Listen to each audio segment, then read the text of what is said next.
प्रणाम, सूत्रधार का प्रणाम स्वीकार करें। आइए आज फिर हम इतिहास के पन्नों की ओर लौटते हैं और किसी चरित्र के बारे में बातें करते हैं।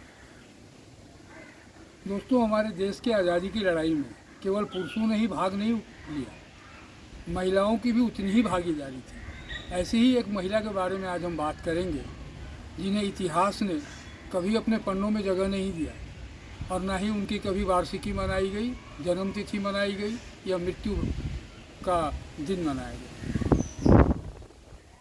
दुर्गा पूजा आ रहा है। दुर्गा पूजा के बेला में हम दुर्गावती देवी उर्फ दुर्गा भाभी की बात करते हैं, जो हिंदुस्तान सोशलिस्ट रिपब्लिकन एसोसिएशन के एक सदस्य भगवती चरण बोहरा की पत्नी थी। उनके पति भी हिंदुस्तान सोशलिस्ट रिपब्लिकन एसोसिएशन के सदस्य थे।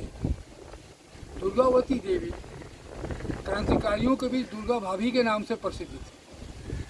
इन्हें इतिहास ने कभी अपने में जगह नहीं दिया। वैसे भी इतिहास तो विजेता लिखते हैं, सत्ता पर जो काबिज होते हैं वो अपने लिए इतिहास लिखवाते हैं, इसलिए उनका जिक्र तो होगा ही नहीं। और एक बात, हमारे आज़ादी की लड़ाई में 3 तरह की धाराएं प्रवाहित थी। एक कांग्रेस की धारा जो महात्मा गांधी के नेतृत्व में लड़ी जा रही थी, दूसरी धारा थी जो वीर सावरकर के नेतृत्व में लड़ी जा रही थी, मगर एक तीसरी धारा थी जो सबसे सशक्त थी, हिंदुस्तान सोशलिस्ट रिपब्लिकन एसोसिएशन की धारा, जिसे कम्युनिस्टों की धारा कहकर और कलंकित करके बदनाम किया गया। इसमें भगत सिंह, चंद्रशेखर आजाद, सुखदेव, जितने भी सशस्त्र क्रांति करने के पुरोधा थे सब उसमें आ गए। इसी में एक हमारी दुर्गावती देवी उर्फ दुर्गा भाभी ही थी, जिन्हें उस जमाने में ब्रिटिश सरकार अपने लिए खतरा मानती थी। ब्रिटिश सरकार उन्हें threat of the British police कहती थी। उन्हें अग्नि ऑफ इंडिया के नाम से भी जाना जाता है। इनका जन्म 1907 में 7 अक्टूबर को इलाहाबाद के शहजादपुर में हुआ था। तत्कालीन नाम था, आज कौशाम्बी जनपद में आता है।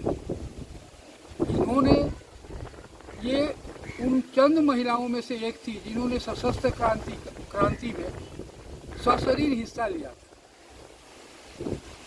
इनका सबसे प्रसिद्ध कारनामा है कि भगत सिंह पर जब पी सैंडर्स के हत्या का आरोप लगा, पूरे लाहौर को कॉर्डन अप कर दिया गया। भगत सिंह वहाँ से भागने का कोई गुंजाइश नहीं था। उस समय ये किसी की पत्नी होते हुए भी अपने इकलौते पुत्र सचिन को गोद में लेकर भगत सिंह की पत्नी बनकर छद्मवेश बनाकर उन्हें लाहौर से निकालकर कलकत्ते पहुँच गए। ऐसी महिला थी। इसके बाद विमल प्रसाद जैन के साथ इन्होंने बम बनाना सीखा और काफ़ी दिनों तक बम की एक फैक्ट्री चलाई, उनका सहयोग किया इन्होंने। और जब 1929 में भगत सिंह ने समर्पण किया तो उनको और उनके दोस्तों को बचाने के लिए इन्होंने उस ज़माने में अपने सारे गहने 3000 रुपये में बेच दिए और उस 3000 रुपये से भगत सिंह के ट्रायल में केस लड़ी, उन्हें बचाने की भरपूर कोशिश की। इसके बावजूद जब भगत सिंह को फांसी हो गई तो उस कोर्ट से जुड़े हुए लॉर्ड हेली को इन्होंने डायरेक्ट गोली मारी, अटैम्प्ट लिया उसे मारने का, जिस दौरान ये पकड़ी गई। और पकड़े जाने के बाद इन्हें 3 साल का सशक्त कारावास का सज़ा मिला। इन्होंने उस सज़ा को भोगा और भोगने के बाद जब मुक्त हुई, जब आज़ादी मिली, तो ये देवी थी। इनकी मृत्यु 1999 में 15 अक्टूबर को गाजियाबाद में हुई। दोस्तों, ऐसी महिला जिन्हें सशस्त्र क्रांति में हिस्सा लिया, इतिहास इन्हें याद नहीं करता। हम आज बात करेंगे इसी विषय पर। आप जानते हैं ना, प्रयागराज में त्रिवेणी का संगम माना जाता है। 3 नदियों का नाम आता है, गंगा, यमुना और सरस्वती, मगर वहाँ पर दृश्य होती हैं सिर्फ 2 ही नदी, गंगा और यमुना। सरस्वती को अदृश्य नदी कहा जाता है, यानी सरस्वती कभी थी, विलीन हो गई या विलीन कर दी गई। एक पुस्तक आई थी अमिश त्रिपाठी की, वायुपुत्रों का सौगंध। उसमें उन्होंने दिखाया है कि सरस्वती को प्रदूषित करके ख़त्म कर दिया गया। ठीक इसी प्रकार सत्ता में जो आता है वही इतिहास लिखवाता है। सत्ता में आने के बाद तत्कालीन गवर्नमेंट ने हिंदुस्तान सोशलिस्ट रिपब्लिक आर्मी को कम्युनिस्टों की सेना कहकर कलंकित किया।